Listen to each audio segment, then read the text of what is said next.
মধ্যরাত গড়িয়ে গেছে অনেক আগেই। রাতের দ্বীপ্রহর শহরকে স্তব্ধ করে রেখেছে নিজের অতল অন্ধকারে। ধরণী ডুবে আছে তমসাচ্ছন্ন নীরবতায়। রাতের নিশ্চিদ্রতা চূর্ণ করে দিয়ে দূরের কোনো জায়গা থেকে কুকুরের ক্ষীণ ডাক ভেসে আসছে মাঝে মধ্যে। রুমের ভেতর ড্রিম লাইটের নীলাভ আলো জ্বলছে। বিছানার একপাশ শুয়ে গভীর তন্দ্রায় ডুবে আছে মধু।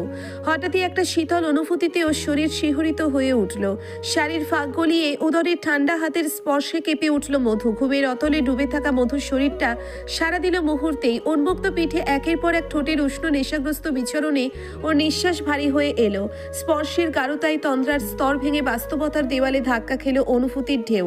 মধুর বুঝতে এক মুহূর্ত দেরি হলো না এই স্পর্শ কার হতে পারে।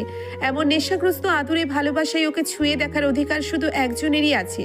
মধু চোখ মেলে পেছন ফিরে শোয়া মাত্রই ড্রিম লাইটের আলোয় জাওয়াদের মাত্রাতিরিক্ত সুদর্শন মুখটা চোখের সামনে স্পষ্ট হয়ে উঠল।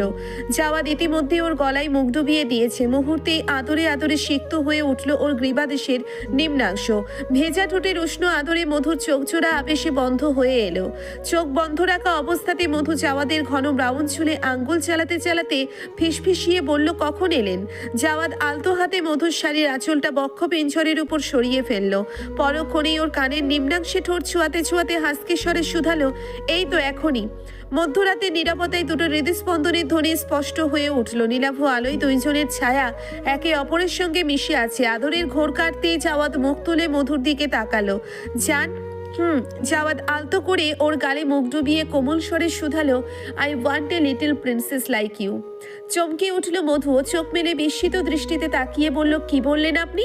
জাওয়াদ মুচকি হেসে ওর ঠোঁটের কোণে একটা চুমু খেয়ে শুধালো, বলছি আমার একটা ছোট্ট মধু চাই। মধু একটা গভীর শ্বাস ফেলল।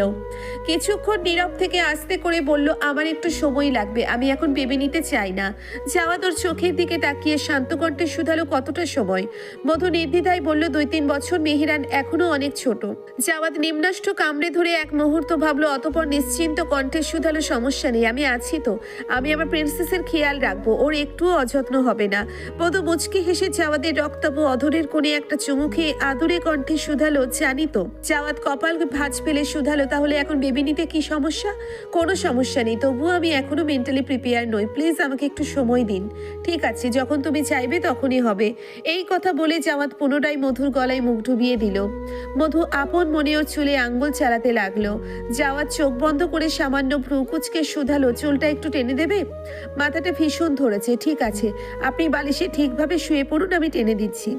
আমি এভাবেই ঠিক আছি। মধু কপালে ভাঁজ ফেলে স্নিগ্ধ কণ্ঠে বলল, কিন্তু আপনার এখন ঘুমানো দরকার। ঘুমালে মাথা ধরা কমে যাবে, এভাবে শুয়ে তো ঘুমাতে পারবেন না। জাওয়াদ হাসলো। মধুর বুকে নাক ঘষতে ঘষতে মোহগ্রস্ত কণ্ঠে শুধালো, পারবো, কারণ বিবাহিত পুরুষ মানুষের শান্তি এখানে। বিয়ের পর যে পুরুষ বালিশে ঘুমায় সে আসলে কোনো পুরুষই না।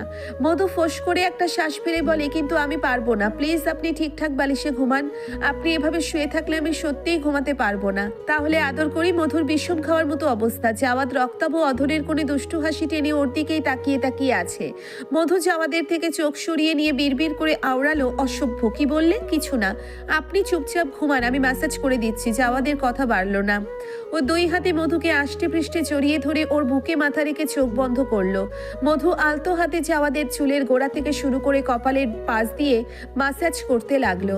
কোমল হাতের আদরে স্পর্শে কিছুক্ষণের মধ্যে জাওয়াদ ক্লান্ত চোখ দুটো তন্দ্রায় ডুবে গেল। মধু ওয়াল ঘড়ির দিকে তাকিয়ে দেখলো রাত 4:18। কিছুক্ষণ পর ফজরের আজান দিবে। জাওয়াদ ভারী শ্বাসের শব্দ কর্ণগোচর হতেই মধু বুঝতে পারল জাওয়াদ ঘুমিয়ে পড়ছে। মধু আলতো করে জাওয়াদকে নিজের থেকে সরিয়ে বালিশে ঠিকঠাকভাবে শুইয়ে দিয়ে বিছানা থেকে নেমে দাঁড়ালো। এখন ফ্রেশ হয়ে নামাজ পড়ে তারপর কিছুক্ষণ ঘুমিয়ে নেবে। মধু জানালার পর্দাগুলো ভালোভাবে টেনে নিয়ে ফ্রেশ হতে চলে গেল। সকাল 8:30টার দিকে মেহেরানকে স্কুলে নিয়ে যাওয়ার জন্য বাসা থেকে বের হলো মায়া। সিঁড়ি বেয়ে নিচে নেমে আসতেই দেখলো ওর পেছন পেছন হন্তদন্ত হয়ে ছুটে আসছে মেহেব। মায়ার ভ্রু কুঁচকে গেল। লোকটা যে কেন ওর পেছন পেছন আসছে বুঝতে বাকি নেই মায়ার। এমনিতেই গত রাতের অপ্রীতিকর ঘটনার জন্য মায়ার মন মস্তিষ্ক এখনো বিভ্রান্ত। লোকটা আসলে চাইছেটা কি? মায়া ভাবলো এর একটা হেস্তনেস্ত হওয়া প্রয়োজন। কিছুক্ষণের মধ্যেই মেহেব এসে ওর পাশে দাঁড়ালো। দাঁড়ালো। মায়া কথা না বাড়িয়ে একটা রিক্সা ডেকে মেহেরানকে নিয়ে তাতে উঠে বসলো। মেহেরানের স্কুলের দেরি হয়ে যাচ্ছে, আগে ওকে স্কুলে দিয়ে আসবে, তারপর যা বলার বলবে। রিক্সা এগিয়ে চলল শহরের ব্যস্ত রাস্তার বুক চিরে। মায়া ভালো করেই জানে মেহেব ওর পিছন পিছন আসবে। ওর ভাবনা সত্যি করে দিয়ে মেহেব কিছুক্ষণের মধ্যে একটা রিক্সা ডেকে মায়ার পিছন পিছন চলল। মেহেরানকে স্কুলে দিয়ে গেটের বাহিরে এসে দাঁড়াতেই দেখলো মেহেব রিক্সা থেকে নেমে গেটের দিকেই আসছে। মেহেবকে দেখে মায়া এগিয়ে গেল মেহেবের দিকে। ক্ষণকালের মধ্যেই দুজনে মুখোমুখি হয়ে দাঁড়ালো। মায়াকে নিচের দিকে কোনা চোখে তাকিয়ে থাকতে দেখে মেহেব জোরপূর্বক হেসে শুধালো, এভাবে তাকিয়ে আছো কেন? আমি কিন্তু কিছু করিনি। মায়া সেদিকে ভ্রুক্ষেপ না করে শুধালো, আমার সাথে চলুন, কথা আছে আপনার সাথে। কোথায় যাবে আর কি বলতে চাও? মায়া কোনো জবাব না দিয়ে হাঁটতে শুরু করলো। মায়াকে কোনো জবাব দিতে না দেখে মেহেব আর কথা বাড়ালো না। ও বেশ বুঝতে পারছে সিরিয়াস কোনো বিষয়। আচ্ছা, মেয়েটা আবার গত রাতের বিষয়টা নিয়ে রেগে আছে নাকি? যদি এমন কিছু হয় তবে মেয়েটাকে কিভাবে নিজের অপ্রকাশিত অনুভূতিগুলো বোঝাবে ভাবতেই নিম্নাষ্ট কামড়ে ধরল মেহেব।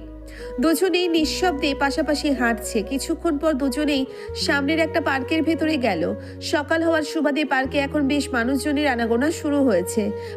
মায়া একটা ফাঁকা স্থান দেখে সেখানে রাখা কাঠের বেঞ্চে যেয়ে বসলো। মেহেব ওর পাশাপাশি বসে শুধালো, জায়গাটা অনেক সুন্দর। মায়া জবাব দিল না। ও সময় নিয়ে নিজের ভেতর কথাগুলো সাজিয়ে নিতে থাকলো। মায়ার এহেন মৌনতায় মেহেবের কপালে কয়েক ফোঁটা ঘাম জমে গেল। ও আনমনে জিভ তারা একবার ওষ্ঠাধয় ভিজিয়ে নিয়ে শুধালো, কি যেন বলবে বলছিলে? মায়া পাশ ফিরে মেহেবের দিকে তাকালো। কয়েক মুহূর্ত নিঃশব্দে মেহেবের দিকে তাকিয়ে থেকে শুধালো, আপনি আসলে কি চান? অনুরোধ করে মিথ্যা বলবেন না কিংবা এড়িয়ে যাওয়ার চেষ্টা করবেন না। মেহেব রুদ্ধশ্বাস ফেলল। একদিন না একদিন তো মায়াকে নিজের অনুভূতির কথা প্রকাশ করতেই হবে। তবে আজই যদি সেদিন হয়ে থাকে তাহলে ক্ষতি কি? মেহেব নিজেকে প্রস্তুত করে বেঞ্চ থেকে উঠে দাঁড়িয়ে মায়ার সামনে হাঁটু গেড়ে বসলো। মায়া শান্ত চোখে মেহেবের দিকে তাকিয়ে আছে। ছেলেটার পরবর্তী ধাপ কি হতে পারে কিংবা সে কি বলতে পারে বুঝতে বাকি নেই মায়ার। এতদিনে অন্তত মেহেবের মনোভাবের একাংশ আয়ত্ত করে ফেলেছে। তাছাড়া গত রাতে সেই অপ্রত্যাশিত ঘনিষ্ঠতার পরে তো সবকিছুর ওর কাছে জলের মতো স্বচ্ছ। তারপরেও ও মেহেবের মুখ থেকে সবটা শুনতে চায়। মেহেব আশেপাশে তাকিয়ে ঘাসের উপর থেকে কয়েকটা বুনো ডেইজি ফুল ছিঁড়ে নিয়ে মায়ার দিকে বাড়িয়ে দিয়ে শুধালো, will you marry me? Will you be my precious wife? Maya মনে মনে বেশ চমকালেও নিশ্চল দৃষ্টিতে মেহেবের দিকে তাকিয়ে রইল মায়া। ও তো ভেবেছিল মেহেব হয়তো ওকে ভালোবাসি বলবে কিংবা প্রেমের প্রপোজাল দিবে, কিন্তু মেহেব তো আরো কয়েক ধাপ এগিয়ে সরাসরি ওকে বিয়ের জন্য প্রপোজ করেছে। মায়া বিস্মিত নির্বাক নয়নে তাকিয়ে রইল মেহেবের দিকে।